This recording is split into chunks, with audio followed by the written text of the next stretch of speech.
అప్పుడు ఫార్మా కంపెనీల మీద తీవ్ర స్థాయిలో విరుచుకుపడుతూ వాళ్ళకి జగన్ ప్రభుత్వం లేకపోతే అంతకుముందు రాజశేఖర రెడ్డి అనుమతులు ఇచ్చి అడగొట్టాడు, జగన్ దాన్ని అట్లాగే నాశనం చేస్తుంటే ఊరుకున్నారంటూ నినదించినటువంటి పవన్ కళ్యాణ్ తను ఇప్పుడు పర్యావరణ శాఖ మంత్రిగా ఉన్నారు. ఇప్పుడు ఆయనకి ఒక పెద్ద పరీక్షగా ఉంది. అనకాపల్లి జిల్లా పరవాడలోని ఫార్మాసిటీలో ఉన్న కంపెనీలో చివరిసారి తనిఖీలు ఎప్పుడు నిర్వహించారు, ఆ కంపెనీలు నిబంధనలు పాటిస్తున్నాయా తదితర వివరాలు తమ ముందుంచాలని రాష్ట్ర కాలుష్య నియంత్రణ మండలి హైకోర్టు ఆదేశించింది. ఫార్మా కంపెనీలో క్రమం తప్పకుండా తనిఖీలు నిర్వహిస్తూ ఉండాలని తేల్చి చెప్పింది. ఆ కంపెనీలు చట్ట నిబంధనలు అనుసరిస్తున్నాయో లేదో పరిశీలించాలని కూడా స్పష్టం చేసింది.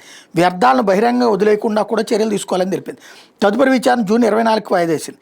ఈ మేరకు ప్రధాన న్యాయమూర్తి జస్టిస్ లేసాగిల్, న్యాయమూర్తి జస్టిస్ నైనాల్ జయసూర్యల ధర్మాసనం ఇటీవల ఉత్తర్వులు జారీ చేసింది. పరవాడ ఫార్మాసిటీలో ఫార్మా కంపెనీ చట్టవిరుద్ధంగా వ్యవహరిస్తూ గ్రీన్ బెల్ట్ ఏరియాను ధ్వంసం చేయడంతో పాటు వ్యర్థాల కుమ్మరింత నిమిత్తం చెరువును తవ్వుతోందంటూ పైలా సన్యాసరాజు హైకోర్టులో పిల్ దాఖలు చేశారు. వ్యాజ్యం చీఫ్ జస్టిస్ ధర్మాసనం విచారణ జరిపింది. వ్యర్థాల కొమ్మరింత నిమిత్తం చెరువును తవ్వేందుకు ఎట్లాంటి అనుమతులు లేవని పిటిషన్ తరపు న్యాయవాది శమంత హైకోర్టుకు నివేదించారు. చెరువు కోసం గ్రీన్ బెల్ట్ ఏరియాను ధ్వంసం చేస్తున్నారని తెలిపారు. పీసీబీ తరపు న్యాయవాది స్పందిస్తూ ప్రస్తుతం ఎట్లాంటి చెరువు తవ్వకాలు జరగడం లేదన్నారు. పూర్తి వివరాలు సమర్పించేందుకు గడువు కావాలని కోరారు.